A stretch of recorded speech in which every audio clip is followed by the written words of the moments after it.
दोस्तों, सत्ययुग का सच्चा ज्ञान यूट्यूब चैनल में एक बार पुनः आप सबका दिल से स्वागत है। दोस्तों, महाभारत में धर्मराज युधिष्ठिर ने कितनी बार झूठ बोला और कब कब बोला वो इस कहानी में जानेंगे। क्योंकि जब महाभारत में एक धर्मराज ही ऐसे थे जो धर्म के मार्ग पर थे और सत्य बोलते थे।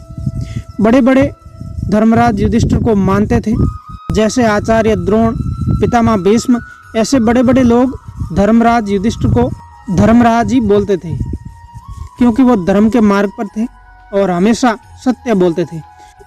अगर कोई राजा झूठ बोलता है तो प्रजा का राजा से भरोसा उठ जाता है और वो उस राजा से नफरत करने लग जाते हैं। इसीलिए हर कोई राजा सत्य नहीं बोलता था।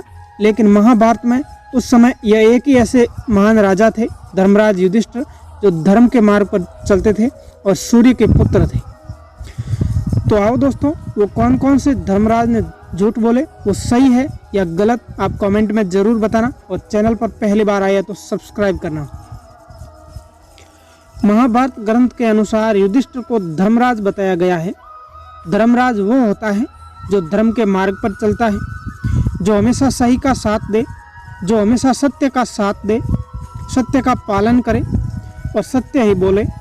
लेकिन क्या आपको पता है कि स्वयं धर्मराज युधिष्ठिर ने भी महाभारत काल में असत्य बोला था। शायद आप उनके द्वारा बोले गए असत्य के बारे में अनजान हैं और नहीं जानते होंगे, लेकिन सच्चाई यह है कि उन्होंने एक बार नहीं, दो बार नहीं, बल्कि 15 बार असत्य बोला था, अर्थात झूठ बोला था।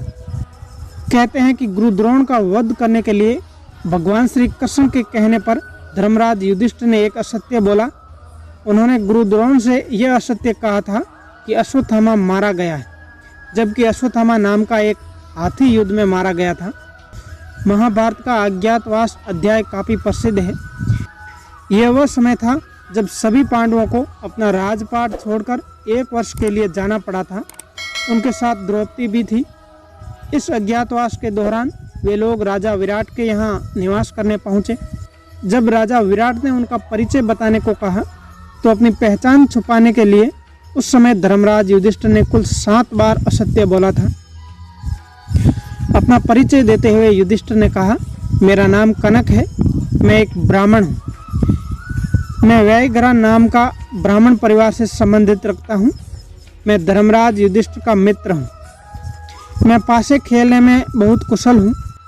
मैं सुंदर एक नगर काल्पनिक नाम से आया हूँ। उन्होंने राजा विराट को अपने परिवार के बारे में भी असत्य जानकारी प्रदान की। इतना ही नहीं, उन्होंने अपने भाइयों का परिचय देते हुए भी असत्य कहा।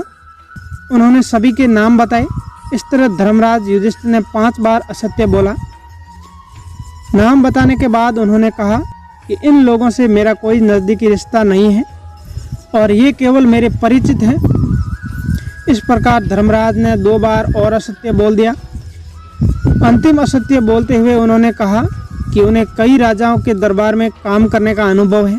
महाभारत ग्रंथ में ये सारा वार्तालाप दर्ज है।